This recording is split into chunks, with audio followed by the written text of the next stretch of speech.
This is a shir on Likutei Sichos, book 24, Chelek of Daled, the Sicha of Chamisha Asa B'Av, which is also the Sikh, which is has an asterisk at the top of the Sicha that tells us it's also a siyum of Masechta Tainis, conclusion of the book, the tractate of Tainis. On this that the Mishnah says, there were no such great good days for the Jewish people as the 15th of Av and the day of Yom Kippur. The Gemara brings several reasons from rabbis in the Gemara, Amayiroim, on the reason for the Yom Tov, for the holiday of the 15th of Av, of Tu B'Av. First of all, says the Gemara, it was the day that the tribes were allowed, permitted to marry into each other. The background of this is when the daughters of Tzlavchad complained that their father only had daughters, and therefore he wouldn't be able to take his portion in the land because it would go back to his brother and it would be inherited by their first cousins. So Hashem went and asked, Moshe Rabbeinu went and asked Hashem. Hashem said, indeed, the daughters of Tzlavchad have a good point. If somebody passes away without sons, it will go to the daughters. Then came the people of their cousins of various degrees, the descendants of the tribe of Yosef, and they said, but hey, if these girls now go and get married to people from other tribes, then what will happen is that their children will be belonging to other tribes. When their parents pass away, the land, in this case, that belonged to the tribe of Yosef, will all of a sudden be inherited by people that from some other tribe, whoever, depending on who these daughters married. So there was an instruction given in the Torah. Hashem gave the instruction that the daughters of Tzlavchad can only get married to people of the same tribe of Yosef. And that continued. The day of the 15th day of Av, later on, it was learned and derived that this prohibition, which limited the choice of marriage in that scenario where there was only daughters in a family to somebody of the same tribe, this was derived to be only for that generation. But going forward, the Torah didn't mean it as an ongoing thing. It was meant just for then. Going forward, there wouldn't be any restriction upon who girls could marry. So that, by definition, is a day that is a joyous day because you've allowed more. The simple meaning here, the Rebbe will give later a deeper definition of this. Simple meaning is that you've allowed for more unity in the Jewish people. There wasn't a restriction in that case where there's only daughters of who they're allowed to marry. That's one reason for the day, and that took place on the 15th day of Av. Another reason for the greatness of the day is another story. The background is a day that the tribe of Binyamin was allowed to marry into the Jewish community. Background of this story is the story of Pilegish Begiva. There was a woman who was traveling and she was mistreated to the point of dying through her being mistreated. It happened to the tribe of Binyamin. Tribe of Binyamin, because they had allowed such a decrepit and terrible thing to happen in their midst, there was a call to arms to fight the tribe of Binyamin, and then there was a decree that nobody could marry the tribe of Binyamin. The problem was that now there was going to be, God forbid, a possibility that one of the tribes no longer had a match, a shidduch pool, a pool from where to make a match, and they would, God forbid, be lost. So on that day of 15th day of Av, at that time period in history, it was decreed by the Sanhedrin that it could be rescinded, and now Binyamin could freely marry people of other shvatim, and thus the tribe of Binyamin was continued. So that's, of course, an exciting day. Then there's another thing that took place there, Yom Shekola Misei Midbar. Historically, this took place actually the first of all. The day that those that died in the desert stopped to die, because they were dying every year at the same anniversary of the complaint of the story of the Meraglim, which was on Tisha B'Av. Every year, the 9th of Av, they would basically save the Chevra Kadisha work. They would dig their own grave and lie down in it.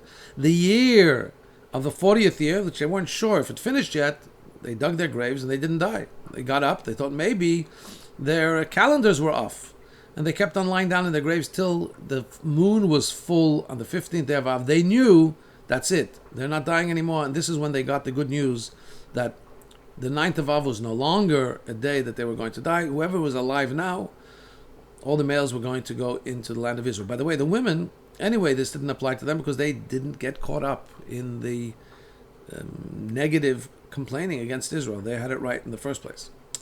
So the 15th day of Av is the day when they stopped dying, or at least when they were aware and it became official that they stopped dying. That's a happy day. Another thing that happened on this day is Yom Shabitel Hoshea ben Ela Prustius Shahoshev Yeravam ben Avot ala Drachim Shlayali Yisrael Regel. There was a time period where Yeravam ben Avot, the wicked king Yeravam, had put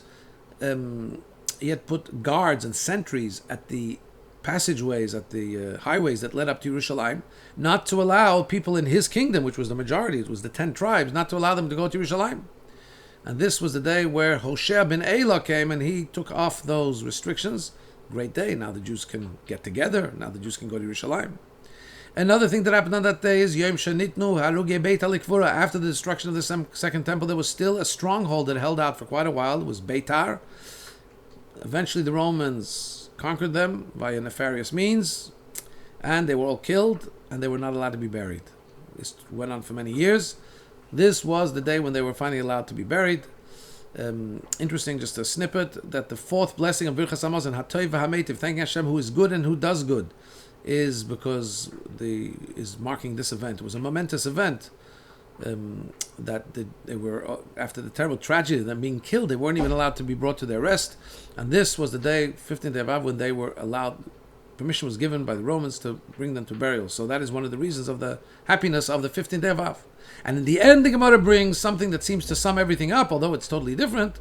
Rabbi and Rabbi Yosef Dami Tavai Rabbi and Rabbi Yosef both say, Yom Shaposku Milichres Eitzim Lamarocha. This was the day that they finished, they concluded cutting wood for the Mizbeach, the Tanya, the altar, as it's taught. Rabbi Leza Agod Leimer, Rabbi Leza the Great says, Mechamisha Asaba Ve'elach, from the 15th day of Av, Toshash Keichel Shalchama. That is the day when the sun is at its strongest point in the summer months in Israel. From that day onwards, the power of the sun hitting the earth becomes weakened. They would no longer cut wood for use in the Mizbeach. Why not? Because they're not totally dried to their fullest extent. And obviously, why do the wood has to be dry? Well, wood has to be dry, you would say, in order to burn well. But actually, the main reason is that when there's no moisture, then it's also bug-free. Needed to be good quality without being having any infestations. Amar Rav Menashe said, not just was that the day that the conclusion took place of the cutting of the wood, but the correlate was called Yom Tavar Magal, the day where the scythes, basically like the axes, the wood cutting equipment was broken. And this we're going to look at much deeper depth. Says the Rebbe, by all of the earlier reasons we understand, in other words, before the last one, we understand why it becomes a Yom Tov, because there was something good, something beneficial for the Jewish people that took place in the 15th day of Av. Either it was, removing something terrible, right? The day that the people stopped dying in the desert, the day that Hoshea took away the restrictions for going up to Yerushalayim, the day that the Beitar martyrs were allowed to be buried, or it was something that made made something even better, something that was slightly deficient better. For example, the day that we had free marriage for even girls that inherit land in their ancestral land, or the day that Binyamin was allowed to marry into the rest of the community. So these are, while they're not removal of decrees like the dead stopping to die, but they are an upgrade and a removal of an impediment to having a wholesome people. However, the last point in the list, and that is that the day that they stopped cutting wood for the Mizbeach, we have to understand how that fits into the reasons for the happiness of Chamishas B'Av. What kind of an advantage is there in the fact that they stopped cutting wood for the Mizbeach? Make a Yom Tov because of that. And more than that, it could make it such a big Yom Tov that it's on par with Yom Kippur. The Mishnah says there was no such great Yom Tovs like Chamishas B'Av and Yom Kippur. More than that, inherently there's something that seems bothersome here. A day we stop doing something, we make it a Yom Tov? That doesn't sound good. We're running away from doing something. And Rabbi Menashe even adds that stopping the wood from the Mizbeach is such a exciting event that you call it a special day. There's a special name for it, the day of breaking the axes. The Rebbe says the question is even greater. The amazement is even greater. According to Rabbi Elazar Gadol, the fact that they didn't cut wood is because the sun got weakened. So in other words, the sun, which we consider to be a good thing, because it brings a benefit in the world, and we need dry wood for the Mizbeach, so that's something good. Now it's stopping, we're celebrating that. But since we see that it's not just one opinion, it's Rabbi Yosef both say it, Rav Menashe, and according to certain understandings, Rabbi Elazar Gadol is also saying this is the reason for the day. So it seems that this is a very fundamental reason. In other words, the other reasons given are given by one or two opinions. Here it's either by 2 or 3 opinions that are saying that the day of concluding the cutting of the wood, this is the main reason. So it seems that this is the main reason. Even though there's no argument, remember, the fact that there's many different reasons doesn't say they're arguing that each one is saying this is the only reason. Each one is saying this is the reason. We all know it's a great day, the 15th day of Av. I heard from my teacher the reason is this, and the next rabbi comes and says, I heard from my teacher the reason is this. So there's no arguing, but the fact that the final reason, and the one that has the most names attached to it, as authoring it, as relating it, is the reason for stopping the wood, it seems that that's mamish, one of the, it's a critical reason. It seems a little bit that it requires explanation. Paragraph 2, Rabbeinu Gershom, in his explanation, says that the specialty and the importance of the day that they completed cutting wood for the Mizbeach is because for a short time, for the time that they were busy cutting wood, they weren't able to study Torah at full steam. But the day that they finished cutting the wood, they made this a special day of happiness because now, from now on, they have all the time in the world available to study Torah. So, according to this, he explains what the advantage of this day is. The Rashbam, grandson of Rashi, Rashbam, however, in his commentary on the Talmud says that the reason for the joy is that day that they concluded cutting, they were joyous because on that day they completed such a great mitzvah. In other words, the advantage and the simcha, the joy from finishing to cut is not because they're not cutting anymore, but because now you have completed the mitzvah. Just like we all know that there's a simcha by finishing other mitzvahs, right? So that simcha is what's expressed here. Now, we also understand why the Rashbam doesn't want to learn like Rabbeinu Gershom, that it's because now they can study more Torah, because the Rabbeinu Gershom's explanation has a few difficulties. First of all, the Gemara doesn't say they stopped cutting the wood and from now on they can study Torah. If that's the main point, that the Gemara should have spelled it out clearly. It does say later on that now that the days are becoming shorter, the sun is going on a shorter cycle, from now on whoever adds in Torah, life is added to him. But that's given as an addendum, that's given as a follow-up and as an instruction. Now that the nights are longer, nights are for study, so go study longer. But that's not said as one of the reasons why 15th of Av is special. Rabbeinu Gershom puts that into the reason. And by the way, the fact that the nights are longer, that has nothing, it's not limited to people that are chopping wood for the Beis HaMikdash. And probably, the Rebbe says, chopping wood didn't take place at night.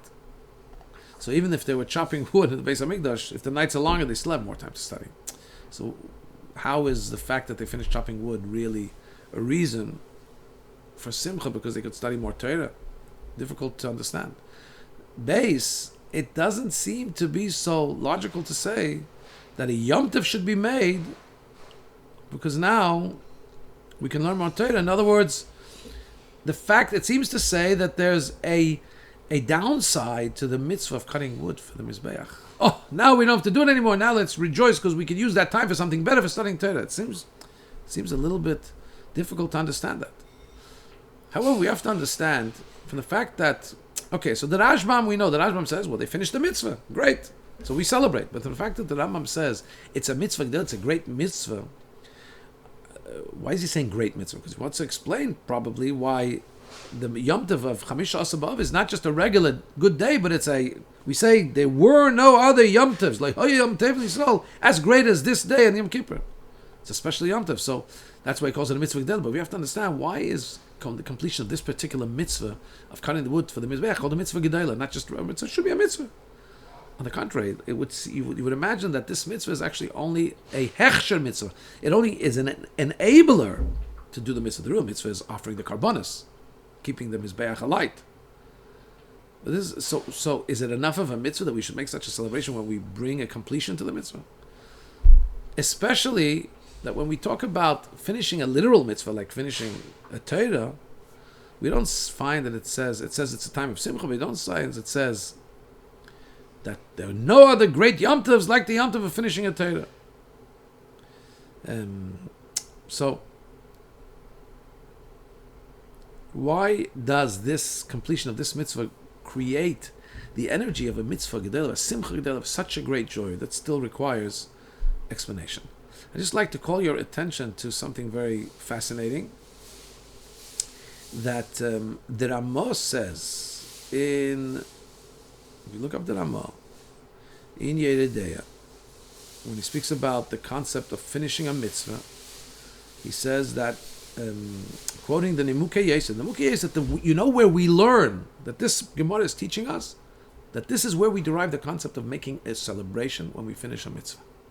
And from this we get the concept of making a celebration when we finish a Maseches. And the Ramah there brings from the Nimukei Yosef, and this concept, the Shach there brings that it's considered a Su'udas Mitzvah, and he says that's why people leave the last little part, don't finish till they can have some friends and they can make a Su'udas Mitzvah, and it's a mitzvah to join in that Su'udah. I'm recording this shir before Tisha B'Av. We know that the Rebbe encouraged so strongly to make siyumim. If you have a moment and you want to really get excited about siyumim by seeing, in the source, go look up the Ramah Yeridea, third Yeridea, Siman Reish Mem Vav, chapter 246. Paragraph Chafvav, Seif Chafvav, and look over there in the Shach, and you'll see it's really builds up the concept of making a siyum, of the joy that happens when you make a siyum. Just sometimes it adds excitement to go and see, the source notes from hundreds of years ago. So we are, and the Rebbe tells us, the Rebbe shares this with us, encourages us to use the time when we're able to add things of joy which are permissible. That is to make a siyum. At any rate, so this is where we learn the concept of siyum, because the excitement about finishing the mitzvah of cutting the wood, but which makes us even more curious and inquisitive, the mitzvah is actually just an enabler for a mitzvah. And does that really become such a great joy? We have to understand this, and the Rebbe will explain it to us, of course. Paragraph 3. In the words of Rav Menashe, who let's say that the whole world, this whole day was given a special name, the day of Tavar Magal, breaking. Magal is like a scythe or an axe. So we find two interpretations of this. Tosfos says that this is the day where they cease cutting wood for the Mizbeach. Rabbi Gershom says from now on they don't need the Magal, they don't need the instrument of the metal instrument to cut the wood. The Rashbam, however, says that they actually broke the axes on that day because they didn't need them anymore to cut wood. It means to say, and that's the literal explanation, Tavar Magal, the breaking of the Magal, of the axe, of the cutting instrument. It's not just symbolic that now it's the day when the axe can be laid to rest till next year, but they actually literally broke it. And that's what's mashma from Rashi. Rashi explains the word as meaning shviras hagars, and breaking the axe. And we understand why from the Gemara it seems that that's really the simple explanation. Rashi and Rashbam give simple explanation. First of all, it's the simple meaning of the word. Tavar means to break. It doesn't mean to stop or to cease using it. For that he would have said bottle or posak, the words that say cease or interrupt. But it says breaking. So according to if we say that it means a day of breaking of the axe, if we just say it means they stopped working with the axe, that means that Rav Menashe didn't add anything to those that came before him. Rabbi and Rabbi Yosef, it says it's the day shaposku, that they stopped cutting. And so what did Rav Menashe add? He said that that's why they call that day the day that they stopped cutting with the axe. There's nothing of content really added here.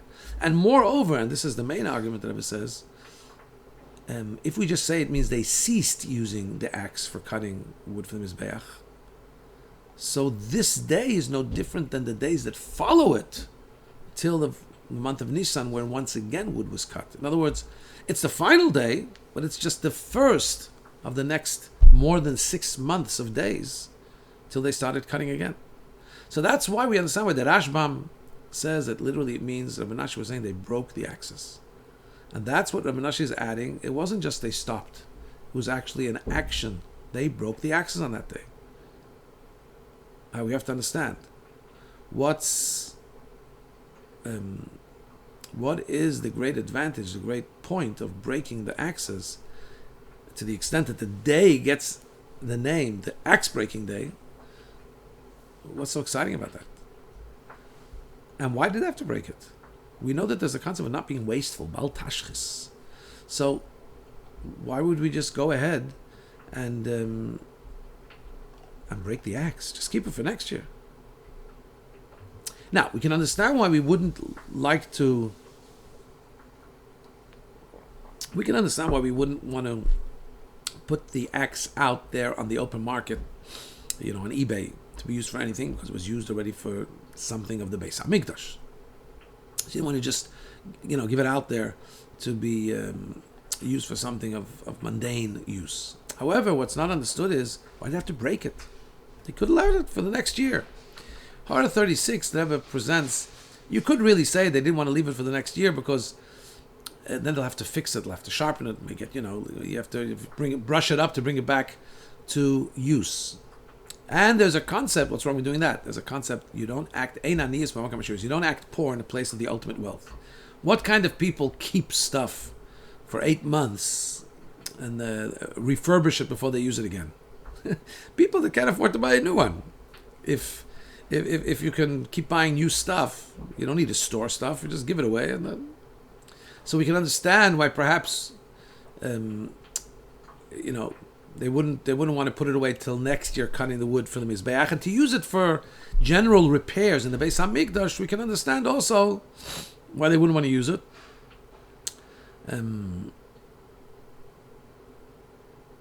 Because I'm not sure why. We have to see.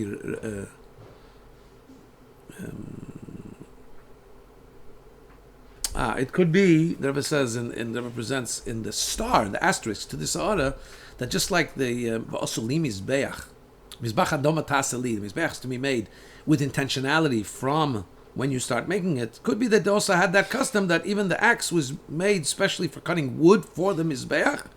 The accoutrements of the Mizbeach were also treated that way, and you didn't use it for anything else. Right? Anyway, but whatever the case is, we can understand perhaps why it wasn't put to other use and it wasn't kept to next year. But next year they want to use a new one. That's wealth. But they could have put it away. They could have put geniza. They could have buried it. They could have, why break it? Break it is symbolic of something. What is it symbolic of? Paragraph 4. We could say the explanation like this. Rabbi Shimon Gamliel, in his teaching, when he says, there were no such good days for the Jewish people like the 15th of Av, it comes as a continuation and as a culmination of the words of the Mishnah that speaks about Tisha B'Av. Tisha B'Av is a day of national mourning. What do we mourn? We mourn the Beis Hamikdash. In the entire year, there's no such day of the opposite of Simcha and Yom Tov like the day of Tisha B'Av. And that's why the Mishnah goes on at great length, speaking about the reverse, about the Yom Tov that comes right after Tisha B'Av. That there was no such other Yom Tov like 15th of Av and Yom Kippur.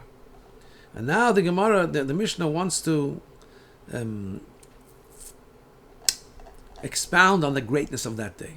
Now we can understand that also the reasons of the greatness of the day are things that negate, that come and cancel out and stand against the causes and the things, the events that took place on Tisha B'Av. What's interesting is, says the Rebbe in Order 39, when did they celebrate the 15th of Av? In the time of the Beis Hamikdash. So it cancels out Tisha B'Av, but Tisha B'Av is the second Beis Hamikdash destruction as well.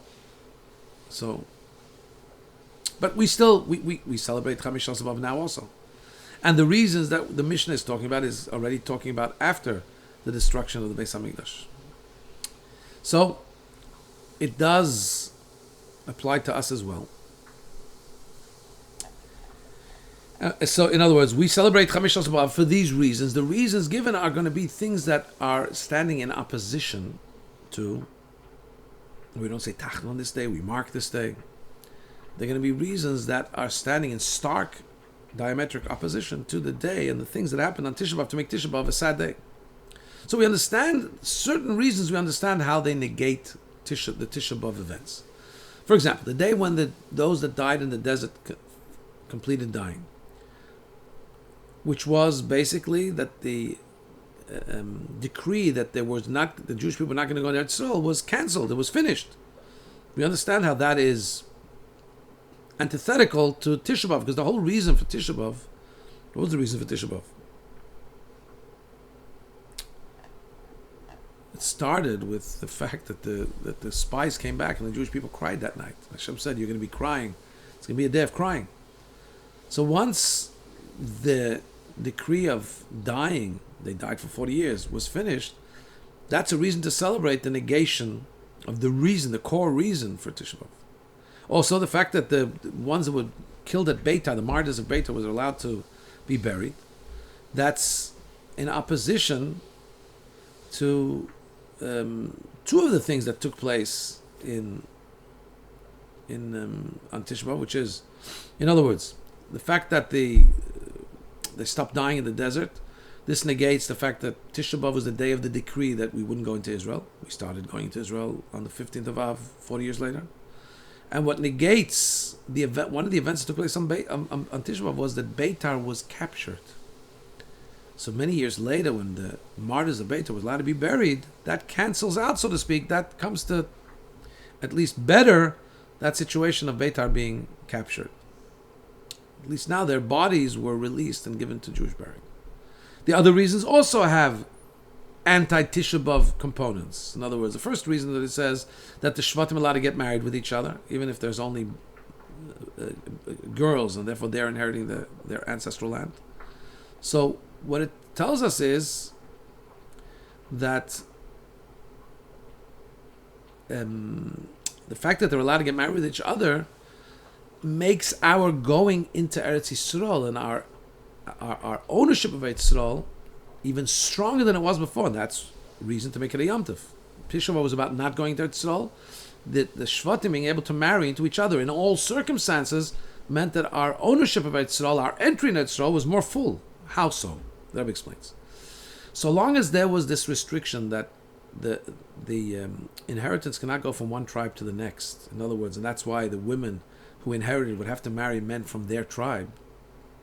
That means to say that there's not full ownership given to the tribe that's inheriting. Somebody who has full and complete ownership can transfer to anybody he wants. If you're saying that, no, you can't transfer it to another tribe, so therefore girls that inherit within your tribe have to stay within the tribe, that means to say you don't have full ownership. Now, when it comes to the rest of Eretz Yisrael, obviously you don't own what belongs to some other tribe. You have but it's more than that. If you can't marry intertribal, that means there's no possibility. It's totally, it's an impossibility for you to have any ownership of land that's not within your tribal land. In other words, if there's that restriction, that means that it's not total ownership. Total ownership would mean that it can be transferred and transmitted, even from tribe to tribe, if the tribe so desire. Once that restriction was taken off, what happens, that what that expressed is that now there's a more full and complete ownership that each person has in their Eretz Yisrael. And so there's a deeper entry into Eretz Yisrael symbolized by this ability for transferal of land via marriage in this case. It shows that yes, there is full ownership, and everybody could technically have ownership in all parts of Eretz Yisrael in the right scenario. We could say that this is similar, says the Rebbe, to the two concepts, the two modes that we talk about ownership of the Bnei Yisrael and Eretz Yisrael. There's an ownership that comes in a way of transferal of ownership by inheritance, and there's a way of transferal of ownership that comes as a gift. In other words, when somebody passes away, his children inherit. That's not an active act. Before somebody passes away, he can choose to gift something to somebody else. There's two different forms of acquisitions. So when we talk about the ownership that comes from inheritance, which the completion of that is when it's totally distributed to those heirs. So the emphasis there is an individual portion given to an individual tribe. However, when we talk about the acquisition in the form that it's being given to them as a gift, so on the contrary, when you give a gift, you give it in the most promising way, in the most liberal of ways. You see, when something is going over by inheritance, it's whatever the law says. When you're giving a gift, there's goodwill there, so it's given with all possible benefits, fully loaded. So if there's an acquisition in the form of a gift, as if Hashem is giving them a gift, so it comes with full, complete ownership. And therefore, really, the truth is that even though Hashem said, no, you can't transfer land to other tribes, it's not that it's because there's something lacking in the ownership. It's really because there's just what's called in halacha, ar yehud revi ale. There's a lion that's crouching on it and not allowing you to do it. You could do it, but there's a lion there, so you run away, you don't do it. So, Eretz Yisrael is given to the tribes in a way they have full ownership. They could transfer to anybody, but Hashem said, no, sorry. In this case, you can't. But still, what that does is, it says that there's something that's, at least symbolically, incomplete in the ownership of their land. So, now when we said that only applied then, and the Chachamim derived that you're allowed to allow inter-tribal marriage, this expresses that now there's a more complete form of ownership that every Yid has conceptually in the whole Eretz Yisrael. That's what the statement of allowing the Shvatim to marry to each other, that reveals this concept. Although, says the Rebbe, of course, the actual concept of all the land being given in the form of matana was in the days of Avraham Avinu already. It's Surah 53. Paragraph 5. So now let's look at the 5 things that happened to our forefathers on Tisha B'Av. What's the first one? Is that our forefathers were not allowed to go into Israel. Indeed, that's the first historically, and the Rebbe had said in a previous order, that's why one of the commentaries only brings this reason. If you want to see that, it's fascinating. Order 41, the Rebbe says, that's why in the Pirush HaMishnayos of the Rambam, he only brings the reason of Chamisha Sabav, because that's when the people that died in the desert stopped dying, because that's really the first thing that happened. That made it into a good day, and all the other things that happened on that day, because that day was a good day, because that was the day when the decree of not going to Israel was cancelled. Interesting. So, okay, even though that's historically the first thing, and that gives the day the weight, but we know that our relationship with Tisha B'Av is not so much with the fact that we're not able to go into Israel back then, but with the fact that we lost the Beis HaMikdash, the destruction of the Beis HaMikdash. So therefore the Gemara, when it talks about the main reason of the joy of Chamisha B'Av, it's going to choose something. It chooses the main thing that's connected with Beis HaMikdash. And that is the day that they stopped, the day that they completed the act of cutting wood for the Beis HaMikdash, for the Mizbeach. That's got to do with building the Beis HaMikdash. That's canceling out the destruction. It's something that is opposing, opposite to the concept of the destruction. Especially in this, when we're talking about this day being celebrated in the second Beis Hamikdash. Look in R58. It was a big Yom Tov because it was after Taka. There was no destruction. The first Beis Hamikdash was destroyed, but now they had a second one. And the Rebbe points us to a Shakla V'Tayr. There's an interesting discussion. Did they fast on Tisha B'Av in the days of the second Beis Hamikdash? Or didn't they fast? And there are opinions that no, they didn't fast. At any rate, so the excitement about finishing to cut the wood for the Mizbeach is standing as a, so to speak, an antidote to the main reason we mark Tisha B'Av, which is the day of destruction. So now let's talk about the destruction. There's 2 points to destruction. First of all, the destruction of the Beis Hamikdash. There's no Beis Hamikdash, and therefore you can't bring korbanos. And then there's the reason for the destruction, which in the second Beis Hamikdash, which is more stringent to us, right? Because it's the one that was, the second one completed the first one, but then we lost the second one. That's the one that's more relevant for us to more. What's the reason it was destroyed? Because sinas chinam, there was baseless hatred. So the opposite of those two things, destruction and the source of it, the animosity, the hatred, is achieved in the Chamisha Asa B'Av, based on the reason we give that the wood was cut for the Mizbeach. So interesting, the Rebbe looks at the destruction and the source of destruction, which was the no achtos. The Rebbe says, interesting, the day Binyamin was allowed to marry into the tribes, that's achtos, and the Mizbeach was in the portion of Binyamin, that's got to do with building Beis Hamikdash. Hara 62, the Rebbe says, when Eila canceled out the guards that Yeravam put not to be allowed to go to Yerushalayim, there's also two things there. Getting rid of the hatred, in other words, there's unity. Right? We said that's the reason of the destruction, but taking away those guards creates unity because now all the Bnei Yisrael are able to go to each other. There were those that were not allowed to go past a certain spot. Yeravam didn't let them. Now that everybody can go, and where can they go? They can go to all participate in Yerushalayim. We know that Yerushalayim is a place where everybody gets united.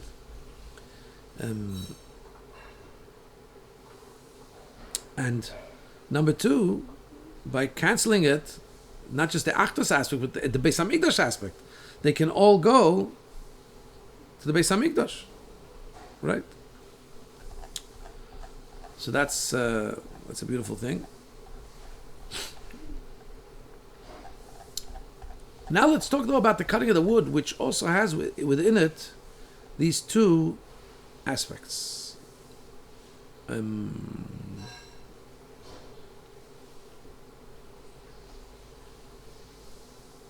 What two aspects?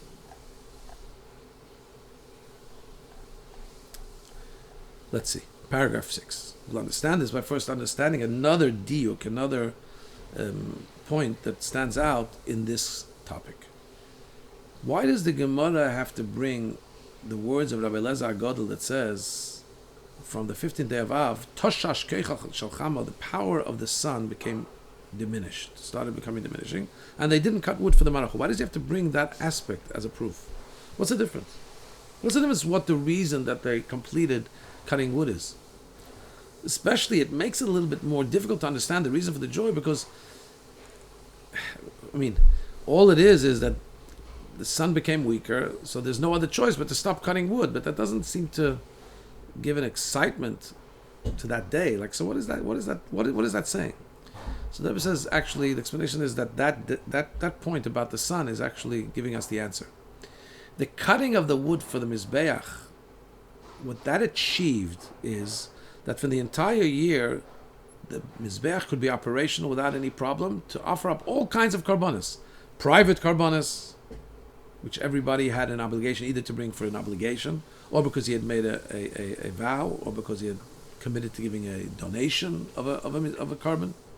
and the communal karbanis, the ones that are brought all the time on behalf of the entire Jewish community. And every Jew is considered to have a portion in each of those public karbanis. And to the extent that there are some personal things that we get atonement for based on some of the public karbanis. In other words, there's a very personal aspect even to the communal carbon. So this is a collective and affecting each individual opportunity, the karbanis. And what's fueling the karbanis? The wood. In other words, cutting the wood is in its very definition the concept of tzedakah, enabling, giving to others. We know tzedakah is corresponding to all the mitzvahs. In the Talmud Yerushalmi, when you just say mitzvah, it's a mitzvah of tzedakah. That's what kind of a central mitzvah it is. Especially when the tzedakah is being done in its highest way, that it's a mitzvah gdela. What's the highest way of giving tzedakah? Highest way of giving tzedakah, literally, says the Rebbe in Ara 67, is when it's given in a discreet way that the receiver and the giver don't know each other, right? And that's the way it was done here by the wood. He brought the wood to the coffers of the wood. Nobody knew who was using whose wood. And there's also tzedakah because karbanis are like tzedakah. In other words, the tzedakah being done here is in a great thing, which is karbanis, things that bring us closer to Hashem, sacrifice to Hashem. In other words, the greatness of the tzedakah is both in its quantitative concept. It's being done with everybody. There's nobody who didn't get this tzedakah of the wood. Even if it's somebody who didn't make it to the Beis HaMikdash that year, but he was part of the communal sacrifice. It was also on his behalf. And also it allowed, right? So it allowed private karbanis, public karbanis. Everybody had a benefit. This was something that was benefiting everybody. This was a tzedakah to everybody. If you wanted to give to a tzedakah that every single Jew benefits from, this was the tzedakah. Also, it's in eichos, in quality. It's an incredible tzedakah. It's a totally different kind of tzedakah. Because it's a tzedakah that, if not for cutting the wood till the 15th of Av, when the sun is still strong, there's no more wood that you can provide for cutting the carbon, for the mizbeach. So we'll understand why the Gemara, why we explain this concept by adding what Rabbi Eliezer HaGadol says, that from the 15th day of Av, the sun's strength was diminished, which means to say that it's something that cannot be provided afterwards. And that's why we understand that what was done till the 15th of Av was an incredible achievement, this was the cutoff date. We also understand, I think, if I may try and understand this out loud, there's tzedakah, and then there's tzedakah where you're giving somebody something that's irreplaceable and not obtainable anywhere else. Sometimes we think, if I don't get it here, I'll get it there. If I don't get it today, I'll get it tomorrow. No, this is providing for something that's only available till today. And the celebration, the culmination of having the stock of wood becomes a very special day because it's not available to anybody to do later. And this is benefiting everybody.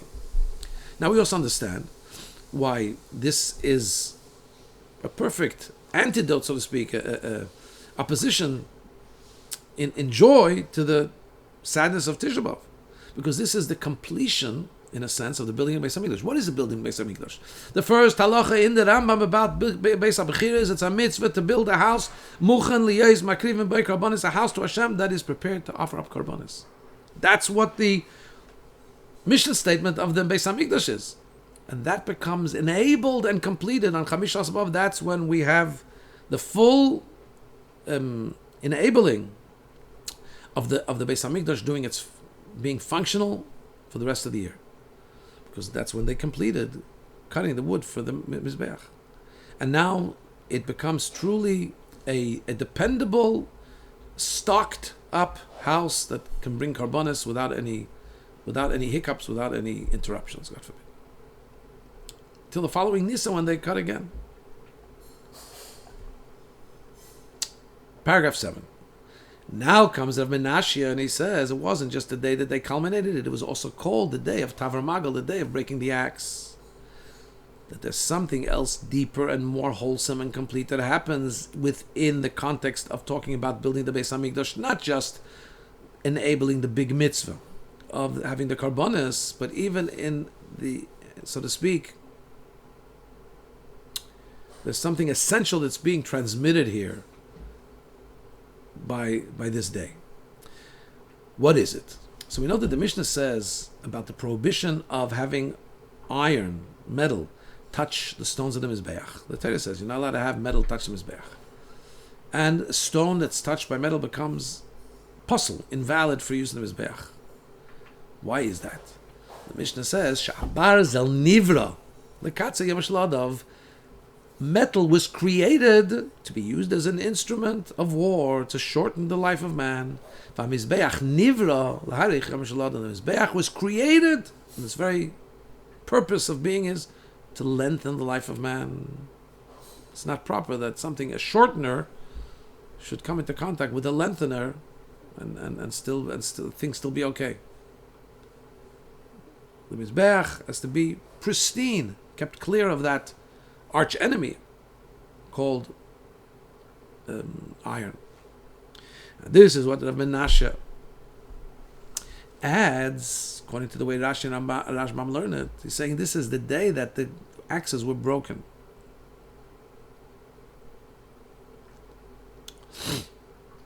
Yeah, what's pshat? The fact that this was the day that they completed cutting the wood, the greatness of it is not just that we enabled the mitzvah of bringing, now there's wood to bring a karbonis, an enabler. And that's why they didn't want to use the axe for anything else, so the axe was now laid to retirement. No. And not just is the greatness that now the house now the Beis Hamikdash is a house that's prepared to bring karbonis, and it's such a huge mitzvah, but more than that, now the purpose, the ultimate goal of the Beis Hamikdash and offering karbonis, which is that it's created, we said the Mizbeach is created to lengthen the life of man. And through bringing the karbonis on it, this is what its job is, lengthen the life of man. You know what happened? This day emphasized, even before the wood was used on the Mizbeach, that it's a day where the metal is broken, the axes are broken. In other words, that day, because we've brought the Beis Hamikdash to a place where it can be fully functional, and the Mizbeach can have all the wood, this symbolizes a completion in Beis Hamikdash, which is, and Mizbeach, which is about lengthening life. It already has an effect that it breaks and cancels out the opposite inyan of the Mizbeach and the offering of karbonis, the metal which is created to shorten the life of man. In other words, it creates already, so to speak, a reverberation in the world that you break the axis. By the way, and that's why it was broken.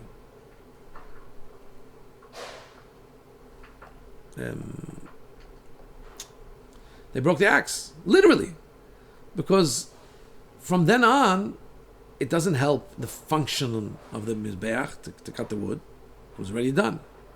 So what's left in this axe is not the functionality that enables, but only its essential state, which is that metal is by default something that shortens life of man.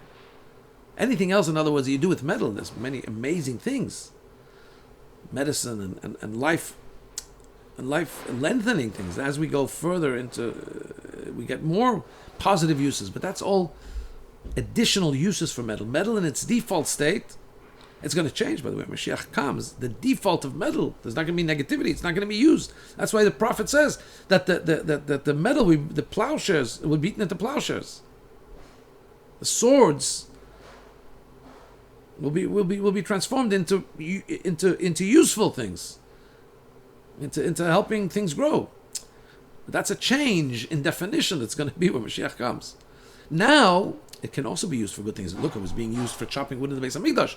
But once that ceases, now it goes back to its default state, which is, as we said, why metal can't touch the Mizbeach, because it's created, its default state is destruction, is swords and armaments.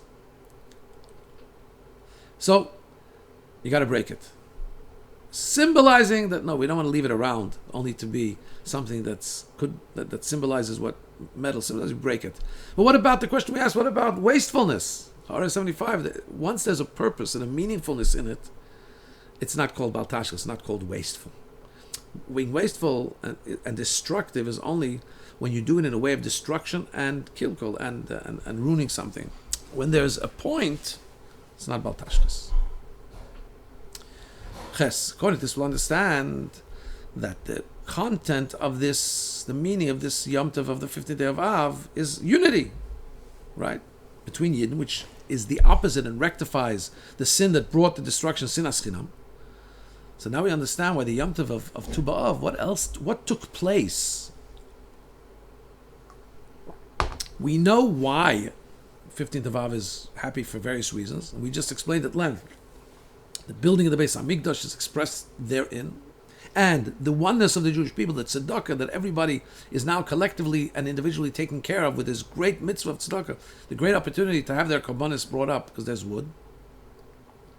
Now we understand why what took place on the 15th day of Av in the Mishnaic times, in the Beis Hamikdash times, was the fact that Bnei Yerushalayim Yitzis v'Chayles B'Kramim, the daughters of Yerushalayim would go and dance in the vineyards. Dancing, Chayles, is like in circles, means that notwithstanding the fact that there were various sectors within the girls, there was those that were called Yefeifiyas, the beautiful ones, there was those that were called Miyuchases, the ones that came from a good yichus, a good pedigree, a good family background. Mucha'ares, there were those that were not so beautiful, like the Brisa says, but they all dance together. Dancing is when you do a circle, there's no beginning, no end. It's a symbol. It symbolizes peace, shalom and achdus, peace and oneness.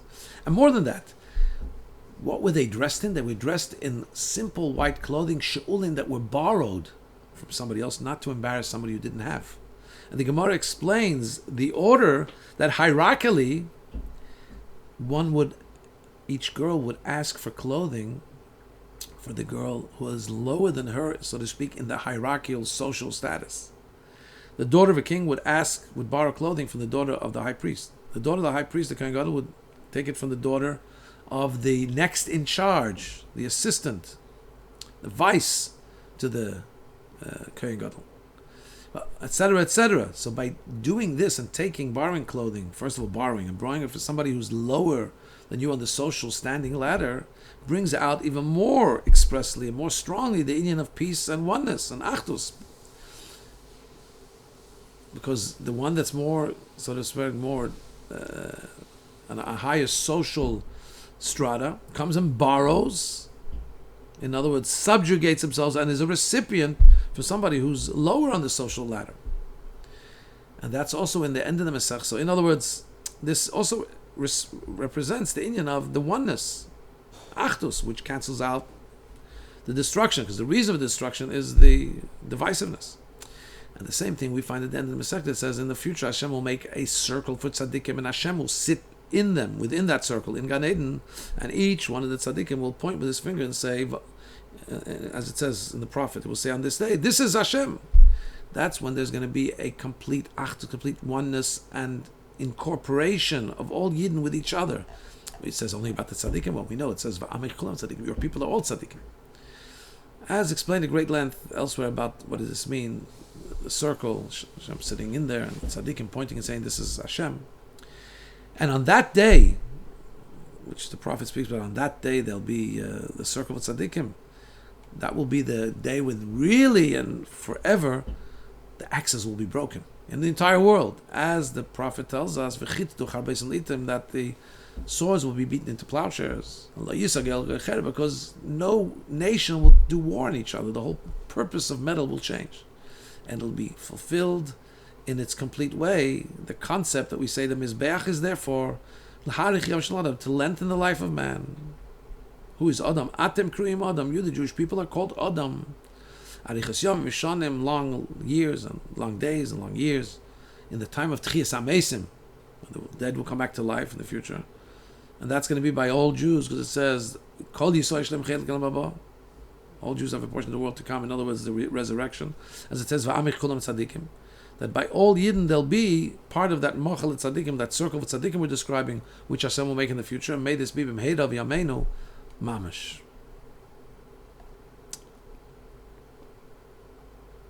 Yes.